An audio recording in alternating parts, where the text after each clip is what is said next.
आनन्दस्य शरणोऽहम् योगस्य शरणोऽहम् संघस्य शरणोऽहम्।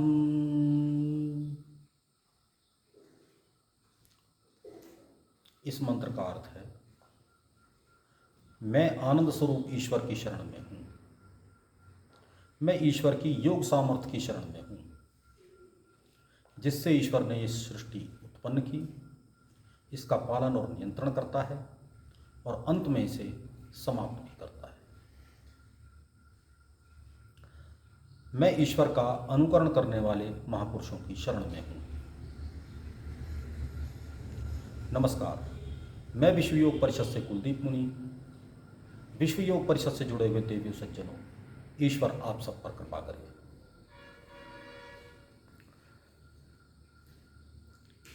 पिछली बार हमने दूसरे अध्याय के अंत में ये चर्चा की थी कि किसकी बुद्धि स्थिर है। ये अर्जुन का श्री कृष्ण से प्रश्न था और श्री कृष्ण ने उत्तर दिया कि जिसकी इंद्रियां नियंत्रण में हैं, जिसका मन विषय आकर्षित नहीं कर पाते, उसकी बुद्धि स्थिर है। जैसे समुद्र में, विशाल स्थिर समुद्र में नदियां प्रवेश कर जाती हैं और वो उसे विचलित नहीं कर पाती, समुद्र को विचलित नहीं कर पाती, उसी प्रकार जिस मनुष्य में इस तरह भोग प्रवेश कर जाते हैं और उस मनुष्य को विचलित नहीं कर पाते, वह मनुष्य शांति को प्राप्त करता है। कामनाओं का कामी शांति को प्राप्त नहीं करता। ऐसा मनुष्य प्रसन्नता को प्राप्त करता है जिसकी इंद्रियां नियंत्रण की हुई हैं और जिसमें इस तरह भोग समा जाते हैं। अब तीसरा अध्याय, हमें ये ध्यान रखने की जरूरत है कि पूरी गीता इसके लिए है कि अर्जुन युद्ध के लिए तैयार हो जाए। तो फिर से अर्जुन ने श्री कृष्ण से कहा, जयसी चेत कर्मणस्ते मता बुद्धिर्जनार्दन तत्किं कर्मणि घोरे माम नियोज्यसि केशव। हे केशव, यदि आपको बुद्धि कर्मों की अपेक्षा अधिक श्रेष्ठ मान्य है, हालांकि ऐसे पीछे श्री कृष्ण ने ऐसा कुछ नहीं कहा, ये केवल समझने का ही अंतर है अर्जुन का, क्योंकि अर्जुन ने पीछे समबुद्धि योग की बात की है। जय पराजय से में और सुख दुख में अपनी बुद्धि को समान करके कर्म करना, ये समबुद्धि योग है। इस तरह कर्म करना श्री कृष्ण को अपेक्षित है। लेकिन पीछे ये भी कह चुके कि हमारा कर्म में अधिकार है, फल में हमारा अधिकार नहीं है, और कर्म ना करने में भी हमारी रुचि नहीं होनी चाहिए। तो इस तरह बुद्धि को सम करके हम कर्म करें। तो अर्जुन का कहना है कि हे जनार्दन, यदि आपको इस तरह की समबुद्धि ये अधिक आपके मत में ठीक है, तब किम कर्मणि घोरे माम नियोज्यसि केशव। तब हे केशव, मुझे घोर कर्म में क्यों लगाते हो, क्यों नियोजित करते हो? क्योंकि युद्ध का कर्म घोर कर्म तो है ही। व्यामिश्रणे वाक्येन बुद्धि मोहसी में।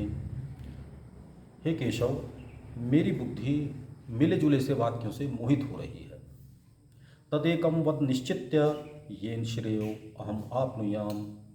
वह एक बात निश्चित करके मेरे लिए कहिए जिससे मैं कल्याण को प्राप्त हूँ, जिससे मेरा कल्याण हो जाए, जिससे मैं श्रेष्ठता को प्राप्त हो जाऊँ। श्रेयो अहम आपनुयाम। अब श्री कृष्ण उत्तर देते हैं अर्जुन की बात का। श्री कृष्ण ने कहा, लोके अस्मिन् द्विधा निष्ठा पुरा प्रोक्ता मया नघ। हे निष्पाप अर्जुन, इस लोक में दो तरह की निष्ठा कही गई है, पूर्व काल में कही गई है। कैसी दो तरह की निष्ठा कही गई है? ज्ञान योगेन सांख्यानाम, कर्म योगेन योगिनाम। जो सांख्य योगी हैं अर्थात जो ज्ञान योगी हैं उनकी ज्ञान योग से, और कर्मयोगियों की कर्म योग से योगियों की। तो इस प्रकार की दो तरह की निष्ठा कही गई है। तो अर्थात कुछ कर्म मार्गी हैं और कुछ ज्ञान मार्गी हैं। न कर्मणाम अनारंभान नैष्कर्म्यम पुरुषो अश्नुते। कार्यों का आरंभ किए बिना कोई भी निष्कर्मता को प्राप्त नहीं होता। या निष्कर्मता से तात्पर्य यह है कि जब मनुष्य के कर्म अकर्म हो जाते हैं, वो फल देने की स्थिति में नहीं होते। और ये उस समय होता है जब बिना फल की इच्छा के मनुष्य कार्य करता है, अपने कर्तव्य कर्म को करता है। तो उस समय किए हुए कर्म कोई भी फल देने की स्थिति में नहीं होते, क्योंकि उस समय मनुष्य के हृदय में फल की इच्छा होती नहीं है। तो ऐसी निष्कर्मता को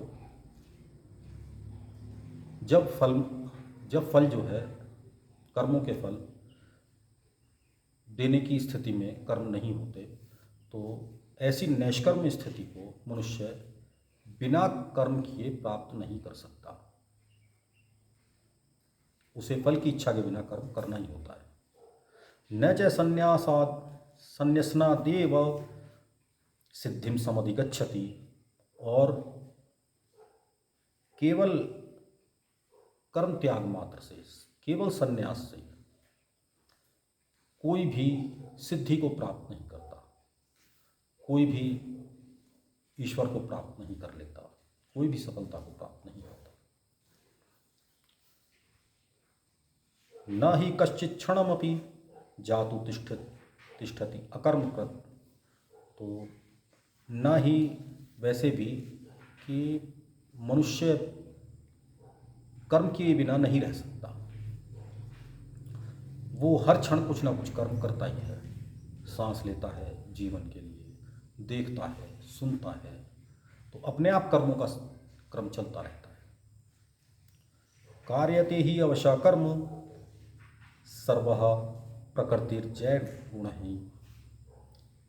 तो वैसे भी जो प्रकृति के से उत्पन्न गुण हैं उनके अनुसार सभी मनुष्य कार्य करते हैं। ज्ञानी भी प्रकृति से उत्पन्न गुणों के अनुसार अपने काम करते हैं, और अज्ञानी का तो फिर इसमें क्या वश चलेगा। तो सभी प्रकृति से उत्पन्न गुणों के अनुसार अपने कार्य करते हैं। जिसकी जैसी प्रकृति है, जिसका जैसा स्वभाव है, उसके अनुसार ही वह कार्य करता है, और ये अवश्य होकर करता है। प्रकृति के सामने जीव समुदाय अवश्य है कर्म के संबंध में।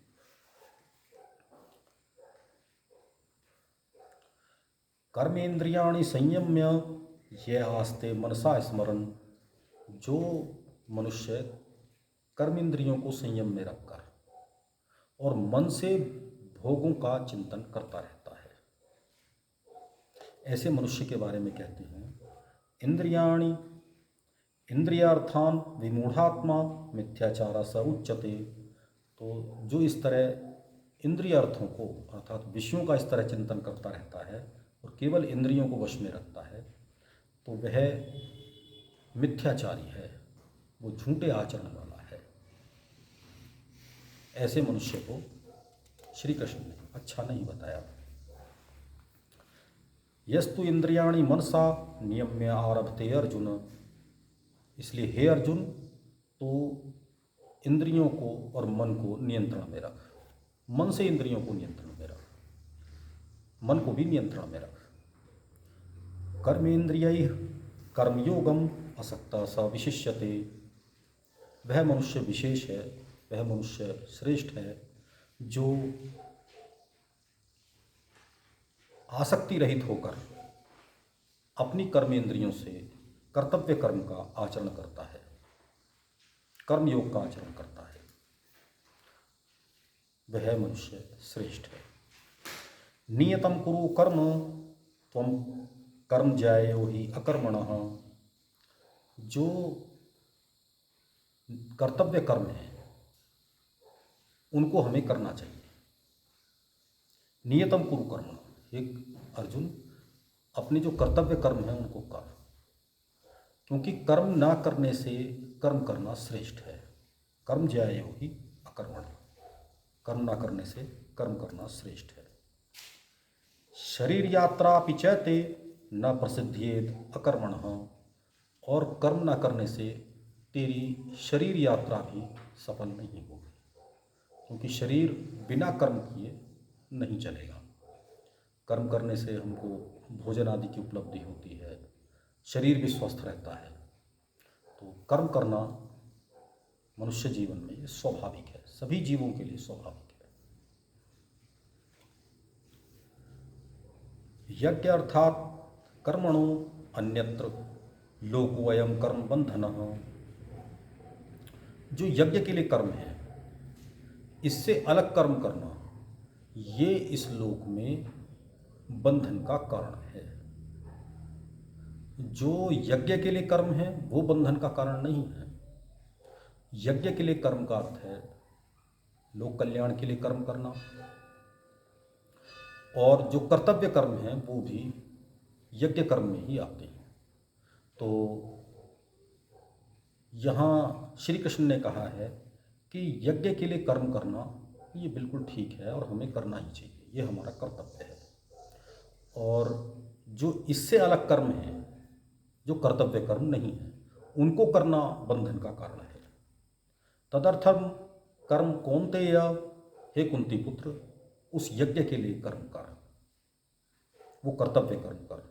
मुक्त संगः समाचर, आसक्ति रहित होकर कर्म कर, इस तरह तू आचरण कर, ये श्री कृष्ण ने कहा। आगे श्री कृष्ण कहते हैं,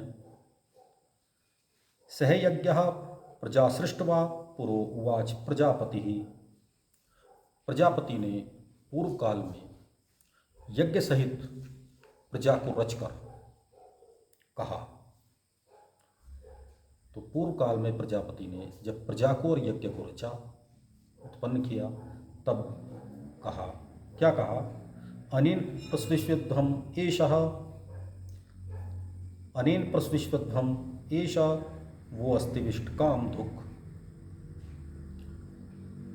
इस यज्ञ के द्वारा तुम उन्नति को प्राप्त हो और ये यज्ञ तुम्हें इच्छित भोग देने वाला हो। तो इस तरह श्री कृष्ण ने अर्जुन को उसके प्रश्नों का, उसकी जिज्ञासाओं का समाधान करना शुरू किया, उसके प्रश्नों का उत्तर देना शुरू किया। आज यहीं तक, अगली बार इससे आगे। जय जीवन, जय आनंद। विश्व योग परिषद से जुड़ने के लिए और आने वाली वीडियोस को देखने के लिए चैनल को जरूर सब्सक्राइब करें और बेल आइकन दबाएं। धन्यवाद।